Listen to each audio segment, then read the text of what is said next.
Bonjour, heureuse de participer au doctoral de la Faculté des Lettres et des Sciences humaines de l'Université Mohammed V de Rabat.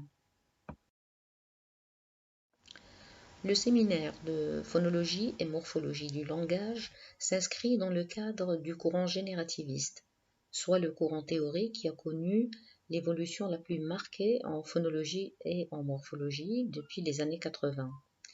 Il est dédié aux étudiants inscrits dans le programme de doctorat en sciences du langage, option linguistique.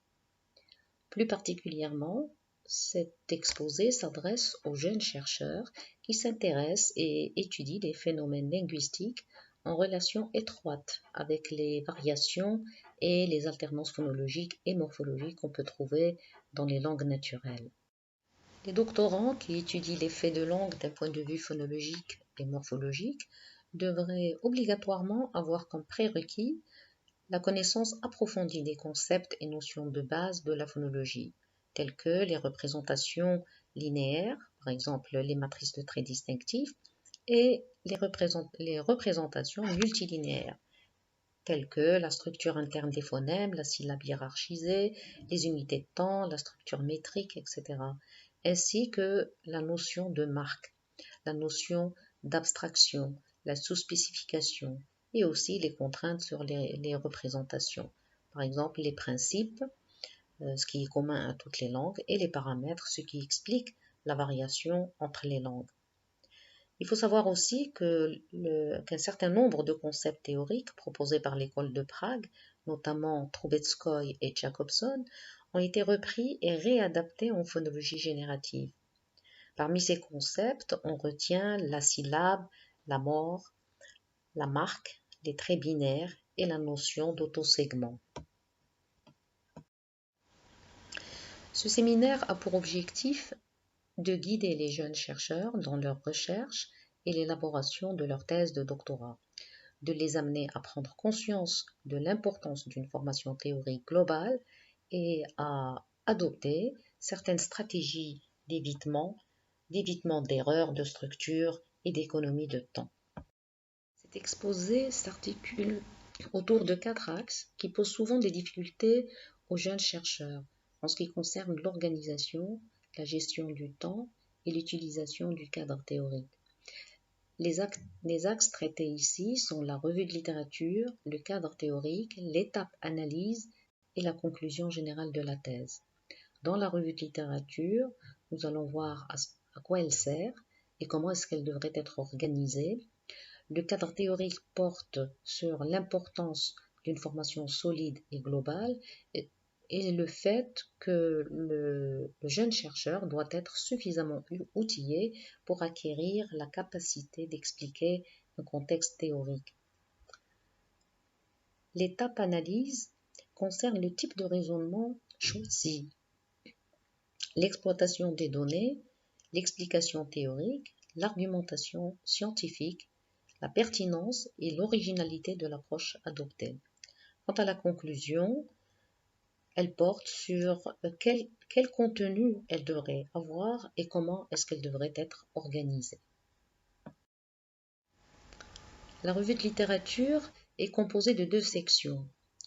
La première section porte sur l'importance de la littérature, de la revue de littérature, sa fonction et la prise des notes. Et la deuxième section porte sur l'organisation et la période de rédaction de la revue de littérature. La revue de littérature est un point de départ crucial pour toute recherche. Elle permet de se positionner, mieux adapter sa problématique, prendre de la hauteur et faire des propositions nouvelles et originales qui font avancer la science. Elle a donc pour objectif de légitimer la nécessité scientifique de votre travail. La revue de littérature doit être la plus exhaustive possible. Autrement, vous devrez justifier les articles écartés. Cependant, face à la surabondance d'articles et de documents à lire, vous êtes amené à faire une lecture intelligente et efficace. Une lecture efficace est une lecture sélective. Vous devez laisser de côté ce qui ne correspond pas à vos besoins. Il faut avoir des objectifs de lecture. Que cherchez-vous ? Sans objectif, vous risquez de vous perdre dans le flux d'informations. Pour sélectionner l'information dans les articles que vous consultez, il faut d'abord identifier les idées principales avant de vous intéresser aux détails. Aussi, vos lectures doivent être reliées directement, mais aussi indirectement à votre sujet de thèse. Par exemple, la présence d'alternances phonémiques ou morphémiques similaires dans d'autres langues. Il faut aussi identifier et relever les similitudes et différences entre les articles en rapport avec votre sujet. Cette stratégie peut vous aider à formuler une argumentation soutenue et solide. La prise des notes. Alors, prendre des notes de lecture est capital et indispensable lorsqu'on manipule une quantité d'informations importantes telles que celles nécessaires pour une recherche doctorale. Il faut que ces notes soient prises de manière à ce que vous puissiez les utiliser au moment de la rédaction de votre thèse, sans avoir à relire chaque texte. Le temps consacré à une prise des notes, si elle est rigoureuse, est un investissement dont vous vous féliciterez au moment de rédiger. Une bonne prise de notes doit être structurée, c'est-à-dire que vous devez relever ou noter le nom de l'auteur, la date de publication, l'intitulé de l'article ou de l'ouvrage, la revue ou l'édition et la page où vous avez extrait les idées ou énoncés. Elle doit aussi contenir toute l'information dont vous avez besoin pour rédiger, c'est-à-dire faire la différence entre les citations de l'auteur qui doivent être mises entre guillemets dès le brouillon et votre propre reformulation et commentaire. Cette précaution permet d'éviter d'encourir le risque de plagiat. Votre reformulation doit aussi contenir des observations et explications complètes et conformes aux idées de l'auteur. Et les notes reformulées dans votre propre style doivent être suffisamment claires et précises afin d'être en mesure de les comprendre même un an plus tard. La revue de littérature doit être rédigée et alimentée régulièrement, sinon le doctorant se retrouve devant un double défi, celui de gérer un nombre très important d'articles et d'ouvrages et leur classement. Le doctorant doit être conscient de l'importance de l'organisation de la revue de littérature. Elle peut être articulée sous un angle chronologique, c'est-à-dire par publication ou par tendance, sous un angle thématique ou encore méthodologique. La rédaction de la revue de littérature doit se faire en parallèle avec l'étape de l'analyse des données. Évidemment, un préalable est la sélection des articles et ouvrages appropriés, leur classement et la prise des notes. Il faut aussi prévoir assez de temps pour la rédaction de la revue de littérature. C'est une partie importante qui ne doit pas être négligée. La conclusion de la revue de littérature est extrêmement importante. Elle a pour but de montrer l'intérêt et la nécessité de votre recherche au regard des études antérieures. Elle se compose généralement de deux volets. Une conclusion objective. Son but est de proposer une réponse à la problématique posée dans l'introduction. Et deuxièmement, une conclusion personnelle. Par exemple, souligner les limites des études antérieures, relever les points manquants et montrer en quoi vos conclusions justifient la nécessité de votre recherche. Compétences scientifiques. Un jeune chercheur doit nécessairement avoir une connaissance approfondie et globale de l'évolution des théories en grammaire générative et du contexte socio-scientifique dans lequel elle est née, c'est-à-dire la montée de la biologie génétique et du générativisme et la chute du behaviorisme associé au structuralisme. Le jeune chercheur doit aussi être familier avec les universaux, c'est-à-dire le point de vue des typologues, des fonctionnalistes, des structuralistes et des générativistes. Il doit être aussi familier avec les concepts fondamentaux de la grammaire générative. Par exemple, la grammaire universelle en tant que dispositif inné qui prédispose à l'acquisition, la connaissance et l'utilisation du langage. l'idéalisation du langage en relation avec les concepts de compétences et performance. Aussi, le concept d'explication dans les sciences. Une explication est une généralisation qui permet de relier des faits en apparence non apparentés, de réduire le nombre de sources à un phénomène donné et de faire des prédictions. Le degré d'abstraction est aussi un autre concept nécessaire à toute généralisation scientifique en grammaire générative, et aussi la place de la linguistique dans les sciences cognitives. Il existe une littérature abondante dans ces domaines que les jeunes chercheurs devraient consulter. Un jeune chercheur doit surtout avoir une connaissance approfondie de l'organisation de la grammaire générative dans son ensemble, de la place qu'occupent la phonologie et la morphologie dans ce modèle, comment ces deux composantes interagissent entre elles et quel rôle y tient la grammaire universelle. Les doctorants doivent s'armer théoriquement, s'initier aux grands principes de la grammaire générative en investissant temps et effort pour se familiariser avec la terminologie et assimiler les différentes perspectives des modèles théoriques dominants. En phonologie, les jeunes chercheurs doivent maîtriser les principaux concepts et outils de la phonologie générative, tant au point de vue des représentations que des processus. Pour ce qui est des représentations phonologiques, le jeune chercheur doit être familier avec les concepts de base de la phonologie multilinéaire, les représentations multidimensionnelles, la syllabe hiérarchisée qui permet de représenter le principe de maximalisation des attaques et le rôle de la sonorité. Les unités de temps permettent de représenter le PCO, le principe du contour obligatoire, la représentation des géminés et la représentation des segments ancrés ou flottants. La géométrie des traits est un autre outil de la phonologie générative où les segments sont représentés de façon hiérarchisée, avec un nœud de base, des articulateurs et traits binaires. Le jeune chercheur doit aussi être familier avec les différents modèles de sous-spécification. Par exemple, la sous-spécification radicale, elle permet de définir l'adjacence à un autre niveau représentationnel. Aussi, la notion de marque et la notion d'abstraction, qui sont des concepts cruciaux, très importants en phonologie générative.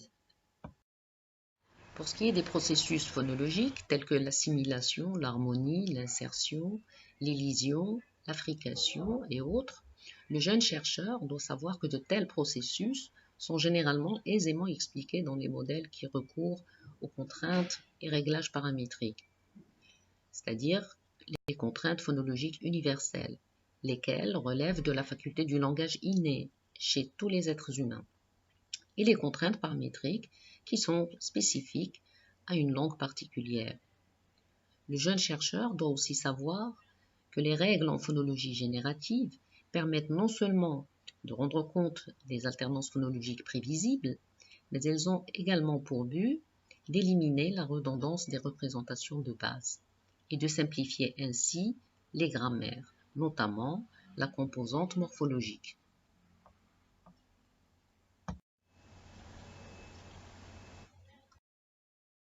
En morphologie, le jeune chercheur se doit d'être également familier avec les notions et concepts suivants.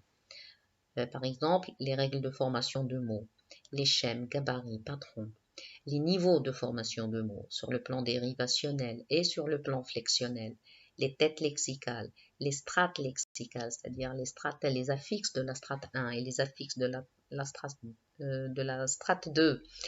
Également la notion de cyclicité et aussi les contraintes morphologiques qui déterminent quels sont les mots possibles et les mots impossibles. Le jeune chercheur doit aussi être au courant des théories concurrentes dominantes et leurs implications, telles que la morphologie distributionnelle, la word and pattern morphology, le mot et le paradigme, et la morphologie de construction. Le jeune chercheur doit aussi savoir que la phonologie et la morphologie se conditionnent mutuellement. Les développements récents de la grammaire générative ont accumulé un ensemble impressionnant de connaissances sur les représentations linguistiques de complexité variable et sur les éléments constitutifs grammaticaux, c'est-à-dire les règles, opérations, contraintes, schèmes, facteurs extralinguistiques qui restreignent leur distribution. Ces éléments constitutifs interagissent les uns avec les autres et peuvent se conditionner mutuellement. Donc la morphologie et la phonologie se recoupent dans la mesure où les généralisations morphologiques comprennent des informations sur les patrons qui régissent les sons d'une langue, ce qu'on appelle la morphologie réalisationnelle, et dans la mesure où des généralisations phonologiques comprennent des informations sur la morphologie, c'est-à-dire la phonologie conditionnée morphologiquement. Il existe trois approches dominantes de l'interface morphologie-phonologie: la Co-Phonology Theory, la Stratal Optimality Theory et la Indexed Constraint Theory. Alors, une réalité de la recherche en grammaire générative est la maîtrise de la langue anglaise, ce qui permet aux jeunes chercheurs de consulter la documentation à la source. Dans cette section, j'ai présenté une esquisse des modèles et outils théoriques indispensables pour une recherche en phonologie et en morphologie générative. Évidemment, d'autres modèles et outils théoriques existent que le jeune chercheur pourra rencontrer dans des séminaires dispensés par l'encadrant ou à travers la lecture des articles et ouvrages consultés. Finalement, une thèse est un document scientifique. Par conséquent, elle doit être bien structurée et solidement argumentée. Et pour cela, le doctorant doit nécessairement avoir une formation théorique solide. L'étape de l'analyse ou discussion. Donc la section discussion de votre thèse examine la signification des résultats et leur interprétation. Il s'agit de situer les nouvelles idées dégagées par votre étude en regard des recherches antérieures. Donc, dans votre analyse, il faut constamment faire le lien et le renvoi à la littérature antérieure pour appuyer l'argumentation ou votre argumentation et montrer la force de l'approche adoptée. L'étape analyse, c'est aussi le moment de structurer votre pensée et vos arguments et d'expliquer objectivement et de façon critique les résultats obtenus. C'est aussi le moment de faire ressortir l'intérêt et l'originalité du sujet de thèse et de montrer votre capacité à mener à bien l'étude de votre sujet. Montrer que vous avez une connaissance approfondie de la documentation, montrer que vous avez une connaissance approfondie du cadre théorique, montrer la pertinence de votre analyse et de l'approche adoptée, apporter une contribution originale à la connaissance et au domaine en question, montrer votre apport sur le plan théorique, votre apport sur le plan pratique, et enfin montrer votre capacité de rédaction scientifique. Pour ce qui est de l'analyse de corpus, l'utilisation de données numérisées, telles que des logiciels adéquats pour l'élaboration d'une banque de données, permet une exploitation maximale des données et apporte une aide nouvelle à l'analyse, parce qu'elle vous permet d'avoir un corpus ordonné, facile à manipuler. Le découpage des mots peut être fait à plusieurs niveaux et vous pouvez aussi faire en sorte d'avoir divers types de classements. Un autre élément que les jeunes chercheurs devraient savoir est celui de l'approche utilisée. Le jeune chercheur doit savoir quel type d'approche utilise-t-il. Est-ce une approche inductive ou déductive? Le raisonnement inductif, il part d'observations particulières pour aboutir à une conclusion de portée générale, alors que le raisonnement déductif, il part d'une idée générale pour en déduire des propositions particulières. Il existe un autre type de raisonnement qu'on appelle le raisonnement par analogie. Celui-ci procède à une comparaison avant d'aboutir à une conclusion. La conclusion générale de la thèse. Une bonne conclusion devra passer en revue les points clés de la thèse, c'est-à-dire faire ressortir les principaux résultats en revenant sur les objectifs de la thèse et mettre en évidence l'intérêt de l'étude. Toute conclusion de thèse de doctorat doit contenir, et dans cet ordre, une synthèse de votre argumentation, une réponse claire à la question de recherche, une mise en perspective de votre recherche, les limites de votre recherche et les perspectives et approfondissements. Finalement, votre thèse doit être un texte bien structuré, clair, attrayant, qui met en valeur l'originalité de votre travail. C'est ainsi que prend fin cet exposé, en espérant qu'il aura été utile pour nos doctorants. Je vous remercie de votre attention.